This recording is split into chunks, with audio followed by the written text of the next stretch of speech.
The first thing I lost was taste. The eggs were buttery but suddenly bitter. Then came the tingling like pins under my skin, my arms, my jaw, numb. I heard Aiden gasp. His fork hit the floor. Then Landon's voice, low, calm, too calm. They should both be unconscious by now.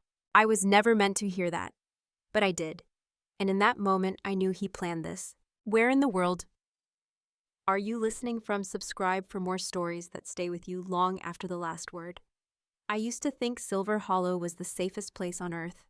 A sleepy, snow-covered town nestled in the Colorado mountains where everyone waves when they pass, and coffee shop baristas know your order by heart. We moved here 6 years ago chasing quiet. Aiden had just turned 5. He needed space to grow, and I needed a place to breathe again. I left nursing behind when we moved. 12 years in emergency care was enough. Code blues, broken ribs, overdoses. After a while, the alarms live in your bones. But when Aiden was born, I stopped hearing the chaos of the hospital. He became the only heartbeat I cared about. Our little house sat on Renwood Lane, second from the end. White siding, navy shutters, and a porch swing that creaked like it held secrets. Landon promised it was our fresh start. A simpler life, family dinners, morning hikes, fires in the backyard come autumn. For a while, it was all of that.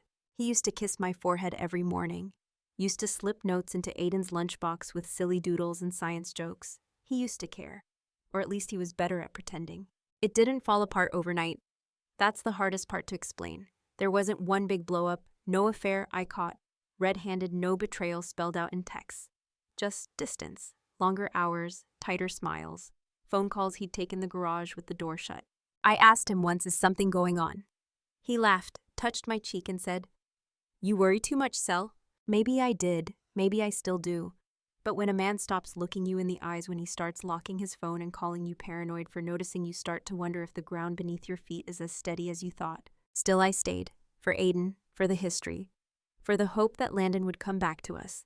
Because even broken men can rebuild right. A week before the breakfast, Landon had been distant, colder than usual. I chalked it up to work stress. Then on Saturday, he surprised me. Said he wanted to make breakfast. Full spread, he said, "Your favorite." He kissed my cheek like he used to and pulled out the eggs before I could protest. I didn't see it then, but now looking back, the way he smiled too much, how he wouldn't let me touch a single pan, the way he triple-checked the syrup bottle before setting it down. All of it was wrong. I just didn't know I was about to eat my way into a goodbye. The smell hit me first. Eggs, maple butter, familiar, but off. There was something metallic underneath. I couldn't place it. Not spoiled, not burned, just wrong. Sit, Landon said, placing the plates down with a little flourish. His smile was too wide, his eyes too bright. Aiden giggled, already reaching for a strip of bacon. I hesitated. "You didn't have to go all out," I said, trying to read his face. He shrugged. "Thought it was time I did something nice. You've been tired lately." I had, but that wasn't the point. He hadn't noticed for months. Why now? Still I sat. The plate looked harmless: eggs, scrambled pancakes, stacked syrup, drizzled like syrup, always is. It even smelled sweet if I ignored the sharp edge beneath it. Aiden dug in first. I watched him chew, watched him nod approvingly. "Dad, this is awesome," he said, mouthful. I smiled back, but inside something itched. The air felt heavier, the kitchen too quiet. I took a bite. It tasted fine. But the texture of the pancakes was wrong. Too soft, too smooth, like they'd been blended instead of mixed. I reached for my coffee. My hand trembled. I paused. Landon didn't notice. He was watching Aiden, watching him too closely. I took another bite, slower this time. The aftertaste bloomed across my tongue, bitter, like aspirin crushed and half disguised. I coughed softly, covering my mouth with a napkin. "Everything okay?" he asked. I nodded, but my stomach turned. Then I heard it. "Aiden, Mom," he whispered, pressing a hand to his mouth. My mouth feels weird. My blood ran cold. I turned to look at him. His face had gone pale. His eyelids fluttered once. Panic gripped my throat. "Don't eat anymore," I said quickly, trying to stay calm to sound normal. But even as the words left me, I felt a wave of lightheadedness, like the floor was tilting, like I'd stepped off a moving train. I looked up at Landon. He was smiling again. Not kindly, not lovingly, but like he was waiting for the food to finish what he started. My limbs stopped responding like they belonged to me. First my fingers numb, clumsy, dropping the fork. Then my legs buzzing like they'd fallen asleep for too long. Except I wasn't asleep. I was awake, and I was terrified. Aiden whimpered beside me. His head dipped forward, then jerked up like he was trying to stay awake. I reached for him, but my arm moved too slow, like I was underwater, like time had thickened. I had no idea how strong the dose was, but I knew what it felt like to go under. Sedatives. Too fast, too deep. That tightening in the chest, the thick tongue, the spiraling black edges of vision. I couldn't speak, could barely blink, but I could still think. And I thought only one thing, and protect Aiden. I let my body go limp, slid off the chair as naturally as I could, dragging my hand toward Aiden's sleeve. He followed, unsteady, collapsing beside me with a groan. I cradled him as best I could, lowered my cheek to the tile, felt its cold kiss against my skin. From across the room, I heard Landon push back his chair. The scrape of wood on tile sounded like thunder in my ears. He walked, slowly, not rushing, not calling for help, just moving like he'd finished a task. I held my breath. Then came his voice, soft, clear, chilling. They should both be unconscious by now. Not frantic, not regretful. Like he was checking off a box. The silence after was worse than any scream. Then I heard the clink of dishes in the sink. Running water. He was cleaning up, washing away the evidence. As if breakfast had been just another chore. My jaw clenched with effort. I whispered the only thing I could manage, my lips barely parting. "Don't move." Aiden stirred slightly, his little hand twitching under mine. He was still with me, still conscious. That was everything. I stared at the cabinet door under the sink. Every second stretched like wire, tight and cutting. The rush of the tap, the occasional step, the rhythmic clink of silverware, and then the sound of a phone being picked up, numbers dialed. 911, what's your emergency? A pause. Then Landon's voice again. Yes, my wife and son collapsed. I think it's food poisoning. He sounded calm. Too calm. He added, "They're both unresponsive. It's probably something I cooked." They weren't feeling well this morning either. I wanted to scream, wanted to claw at him, but I stayed still, because I needed to hear everything. Because now it wasn't just breakfast. It was attempted murder. The moment I breaking. I heard the front door click shut. Something inside me snapped, like a dam giving way. I didn't know if Landon had actually left, or if he was standing just outside waiting. Watching. But I couldn't wait. I pressed my palm to Aiden's back. He twitched, then stilled again. He was conscious barely. "Bathroom," I whispered. "Spit. Throw up if you can." He blinked. Tears welled up in his eyes, but he nodded. I pushed my body off the cold tile, dragging one leg, then the other. My muscles shook like they'd forgotten how to obey. We crawled. No footsteps behind us. No voice calling us back. Just the ticking of the kitchen clock and the slow, shallow breaths of my son beside me. We made it to the guest bathroom. I reached up and twisted the faucet, let the water roar loud. A cover, just in case. Then I leaned over the sink and forced myself to vomit. Fingers down the throat. Deep, hard, tears streaming as my stomach turned inside out. The taste acid syrup betrayal burned its way back up. I didn't care. I needed it out. Every grain, every drop. Behind me, Aiden gagged. He coughed, spat, tried again. His sobs shattered me. "I'm sorry," I whispered, voice raw. You're okay, baby. Just get it out." He managed another heave, and this time, something came. Sticky, brown, his little hands gripped the porcelain like he was clinging to the earth. The world swam in and out of focus. My head throbbed, but the pressure behind my eyes started to lift. My chest no longer felt crushed. I could breathe again, shallow but real. I slumped to the floor, back against the cabinet, pulled Aiden into my lap and wrapped my arms around him. He shivered, but he was breathing. He was alive. "Why would he do that?" Aiden asked, voice barely audible. I had no answer. Not yet. Only instinct. And the one truth I couldn't ignore now, Landon hadn't just wanted to leave. He wanted to erase us. My first instinct was to call for help. I reached for my phone on the bathroom counter, black screen. No response. I pressed the power button. Nothing. Not even a flicker. It had been working that morning, fully charged. I opened the back. The battery was gone. My stomach flipped again, this time, not from poison, but from pure horror. He'd planned this. I lunged for the wall phone in the hallway, dead. No dial tone, just silence. My fingers trembled as I pulled open the cabinet under the sink. Emergency flashlight, yes. Backup charger gone. No time. No time to search, no time to think. "Aiden," I whispered, brushing his damp hair back. "We're going to Miss Avery's, okay? Quiet, fast." Miss Avery lived 2 doors down, widowed, tough, always home. If anyone would act fast, it was her. I wrapped Aiden in my hoodie, zipped it to his chin. He was still groggy but alert enough to nod. The garage door creaked open by hand motor disconnected. Of course. The cold slapped our faces. Wind howled like a warning. Snow drifted in waves across the front lawn. "Stay close," I said. We ran. Well, Aiden ran. I stumbled, dragging my legs like they were full of sand. Every breath felt like swallowing glass. But the pain was good. It meant I was still here. Miss Avery's porch light was off. I banged on the door with my fist over and over. Aiden shouted, voice cracking. The door flew open. She stared at us, eyes wide with alarm. No words yet, just her, taking in the sight, my pale face. Aiden's trembling frame, the wild fear in our eyes. "What happened?" she gasped. "No time," I said. "He poisoned us. My husband, he tried to kill us." Her shock morphed instantly into action. She yanked us inside, slammed the door shut, locked it twice. Then she picked up the phone. Her voice was calm but firm. "This is emergency services. Yes, I have a woman and a child here, both poisoned. Suspected domestic case. Address is 274 Cedar Row, Silver Hollow." I sat down on her couch and finally let myself breathe.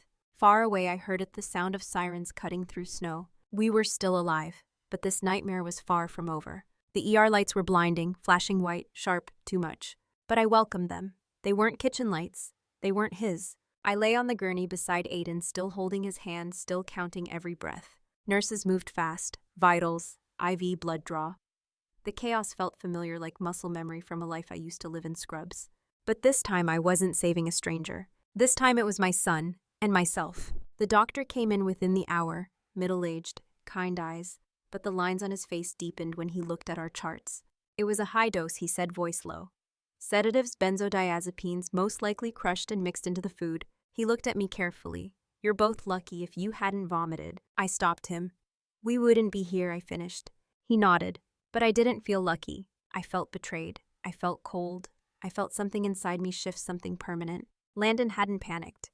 He hadn't made a mistake. He planned this. He cooked that breakfast knowing it might be the last thing we ever tasted. That night, as Aiden slept beside me in a private room, curled under two thin hospital blankets, I stared out the window at the snow falling soft and soundless. And I knew there was no going back, no forgiving, no forgetting. He tried to erase us. Now I would erase this version of me that stayed quiet, that waited, that doubted herself. I would make him face what he'd tried to leave behind. I would not let him disappear. 3 days after the hospital, I returned home, alone. Aiden stayed with Maeve, my only real friend left, in Silver Hollow. She didn't ask questions when I showed up at her door, just hugged me hard and said I always knew something was off about him. The house smelled too clean, like bleach and fake citrus. Landon had been here. But the coffee cup on the table still had his print. His jacket was still on the chair, and the trash wasn't empty. I pulled on gloves and went through it like a crime scene. Eggshells, a bottle of vitamin powder with no label. A packet torn open. Zipamix. I'd used it on patients before. Sedative, fast-acting, potent in food. I took pictures, bagged what I could. Then I walked to the back door and checked the camera. We had installed it a year ago after a break-in scare. Landon had insisted. What he didn't know was that I set the camera to back up automatically to a private cloud, only I had the password. I pulled up the footage, timestamps, click. There he was, 6:02 a.m., in the kitchen, opening the bottle, sprinkling something into the pancake batter, mixing, wiping the counter twice, then looking straight at the camera and smiling. I sat back, heart pounding. This was it. I had what I needed, but I knew the system. Evidence alone wasn't enough. He could say it was vitamins, a supplement. He could spin it. So I needed his words. I texted him that night. "Celeste, I want to talk. Just us. No lawyers. I'm not angry. I just want answers." He responded in minutes. "Landon, I've been waiting for this. I'm so sorry, Cel. Let's talk." We met at a diner on the edge of town. Neutral ground. I wore a wire. Courtesy of Deputy Thorne, finally convinced after the toxicology report. Landon looked thinner, but still confident. "Thanks for coming," he said, sliding into the booth. I forced a smile. "Closure," I replied. "That's all I want." He nodded. "I didn't mean to hurt you." I let the silence stretch. He leaned in. "It was supposed to be painless. You'd just drift off. No struggle, no trauma. I planned it that way." My stomach turned. He thought this was compassion, mercy. Like he was doing me a favor. Why, I asked quietly. He took a sip of his coffee. "There's someone. She's younger, no kids. Her family's wealthy. Her father left her everything but with conditions. My heart turned to ice. He continued, "She can't marry someone with kids, or a messy past. I tried to fix that. I wanted a clean start." He looked up at me like he wanted me to understand, to forgive.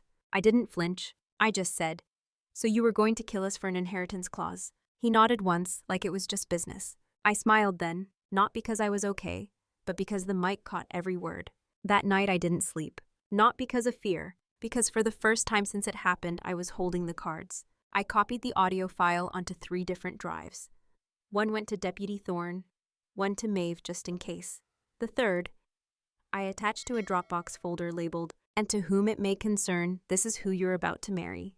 Inside I included the diner audio, the kitchen footage, a scan of the sedative packaging from our trash, a statement from the hospital toxicologist, and one photo of Aiden smiling alive wrapped in a blanket at the ER. I sent the folder anonymously to the personal lawyer listed on the LinkedIn page of Landon's fiancée. Yes, I'd found her.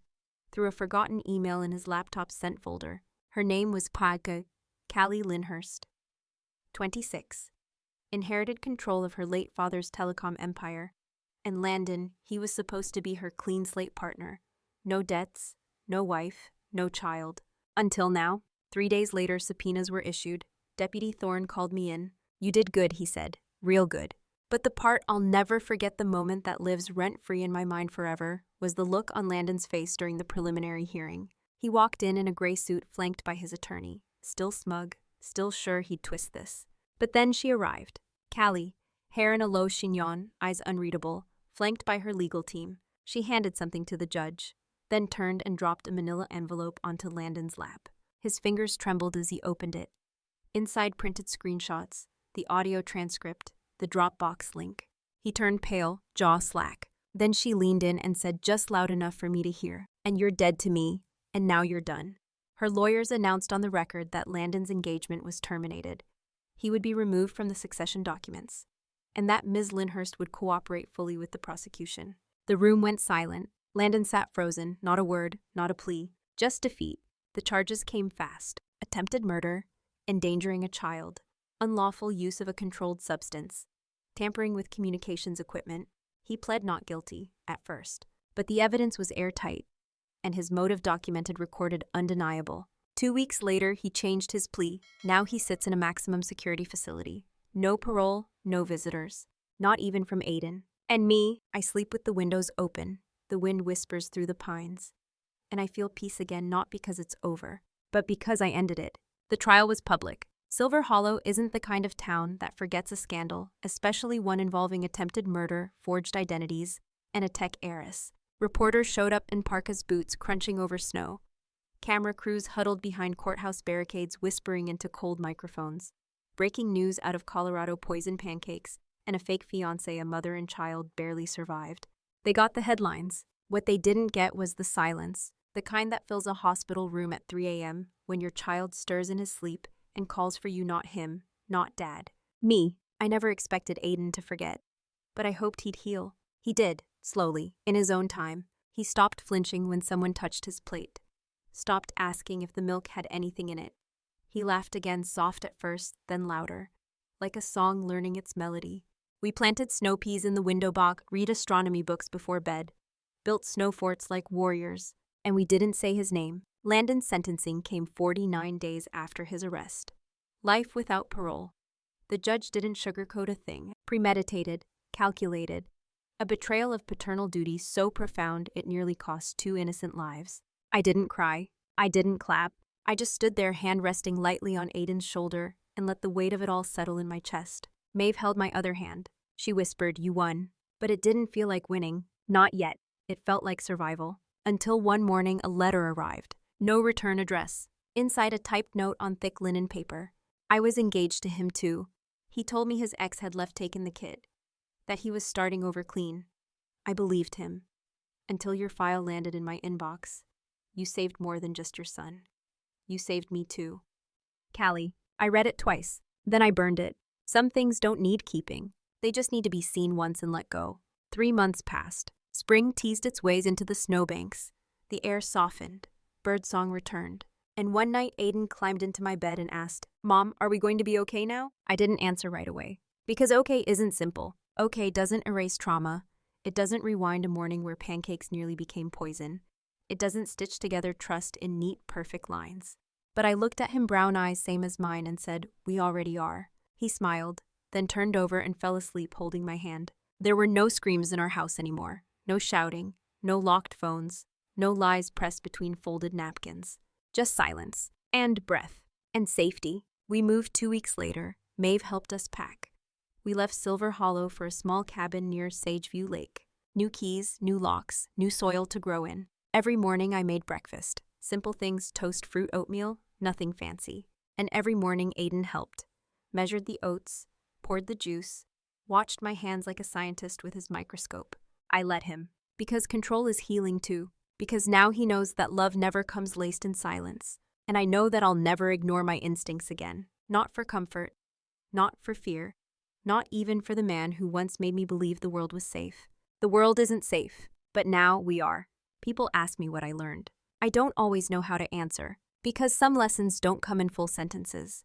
They come in sensations: a fork slipping from your fingers, a child whispering that his mouth feels wrong, a husband humming while pouring poison into pancake batter. They come in silence, in pauses between breath and collapse. But if I had to put it into words, I'd say this: trust your instincts. Even when they don't shout, even when they whisper. We're taught to be kind, to be patient, to wait for proof. But sometimes waiting is the trap. Sometimes your gut is the loudest voice in a quiet room, and ignoring it can cost everything. I don't hate Landon, not anymore. Hate takes too much energy. But I remember, and I teach Aiden to remember too.